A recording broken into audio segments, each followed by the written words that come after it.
The Tory leader of Kensington Council has blamed his own government's housing policy for the Conservatives' shock defeat in the constituency in the general election. For the first time since 1974, Labour holds the seat, and its new MP agreed that a focus on the housing crisis helped her win it. Our political correspondent Simon Harris has the details. The last few days have been a whirlwind for London's unlikeliest new MP. Emma Dent-Coad is the self-confessed socialist who captured Kensington. The Tories didn't see it coming until it was too late, but she was convinced the seat was there to be taken. That vote has always been there. This was always possible. And now we've done it, and that's amazing. Kensington has spoken. With its multi-million-pound mansions, Kensington has been Conservative since the constituency was created in 1974.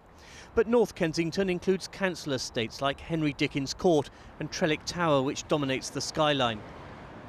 Dave Lucas has run an antiques business here for 40 years and is as surprised as anyone by Labour's win. It's a big mixture, remember, because there's a lot of very expensive property here and a lot of money, but there's also a lot of large swathes of council estates. So there is a balance in rich-poor divide, if you see what I mean. But it's still very surprising. As a local Labour councillor, Emma Dent-Coad photographed exclusive apartment blocks at night to show no one was at home. One property particularly infuriated her. The building overlooks Kensington Palace. It boasts almost 100 luxury apartments, but the new MP says she's only ever seen 4 with their lights on. Only 4. I go by regularly and I take pictures. 4 flats I lived in, that's it. The rest of it's dark buildings. A recent survey revealed almost 20,000 homes in London left empty for more than 6 months. Kensington had the highest number of deserted properties, almost 1,400. We have a lot of empty homes. It's awful. Even the leader of Conservative-controlled Kensington and Chelsea Council thinks voters were failed by government policy. We were told by the last government that we'd have to start selling our council housing stock in order to fund housing association discounts. I think this just suggests a non-joined-up policy, and somebody needs to sit down in the government with London council leaders. Kensington's ex-MPs include Michael Portillo and Sir Malcolm Rifkind, who both enjoyed healthy majorities in this once-safe seat.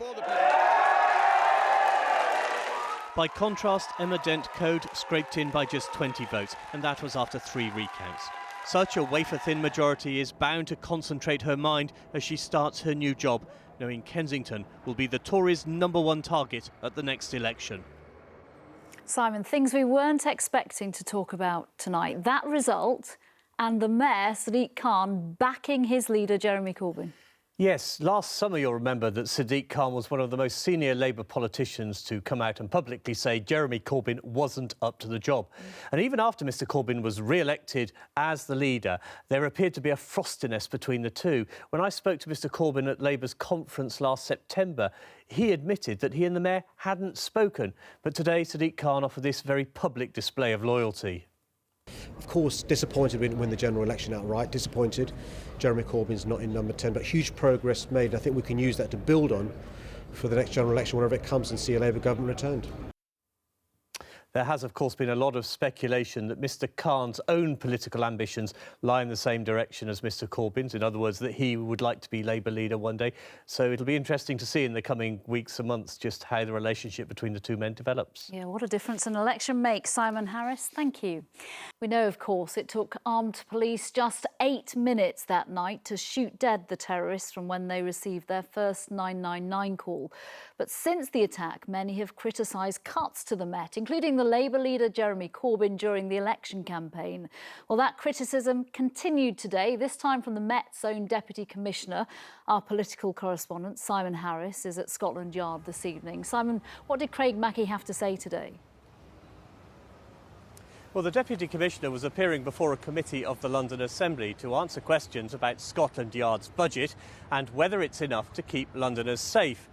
He was asked if further cuts in the number of police officers in London would have a direct impact on stopping terror attacks. And he replied that it wasn't enough in itself simply to protect the counter-terrorism budget. If you say, well, it's all right, I've ring-fenced this particular budget, therefore that bit of the service is fine. That bit of the service and those discrete capabilities probably are. But if you need to mobilise large numbers of officers, if you need to mobilise firearms officers, other capabilities, you have to treat policing as a system. What you're saying is that actually neighbourhood policing, if that would be where the axe would cut, would have a knock-on effect right through the chain, including counter-terrorism. I'm absolutely keen. You've got to fund the whole system. All this has to be seen in the context of what has happened to the Met's budget and what is planned. The force has been made to undertake £600 million of savings since 2010, most of them after the Olympics. That led to things like the sale of the old Scotland Yard for £370 million, and there are a further £400 million of savings in the pipeline before 2021, plus other questions about future police funding formulas. So the election might be over, but the political battle over funding for the police has many months to run. Simon Harris, thank you. We'll be looking at the public inquiry and the political questions raised by this fire in more detail in our late debate programme this evening. We can cross now to our Westminster studio and our political correspondent Simon Harris. Simon, how much do we know about what form this inquiry will take at this stage? It's a sombre thought, but the government's swift announcement of a full public inquiry is perhaps an indication of just how big a disaster this is. The Prime Minister said people deserve answers. A Home Office minister promised it would leave no stone unturned. What we don't yet know is the inquiry's full terms of reference. On the late debate tonight, I'm joined by Jim Fitzpatrick, the former London firefighter turned Labour MP. Public inquiries do have a tendency to be very long-winded, and what people want is the quickest possible analysis of what went wrong, some recommendations and some conclusions.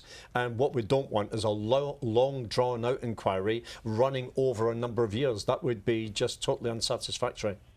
London's mayor echoed that today and went further, saying the inquiry needs to produce an interim report by the end of summer at the latest. Also on the programme tonight, I'll be meeting some of London's newly elected MPs. That's the Late Debate on ITV tonight at 10 to 11. Simon, thank you.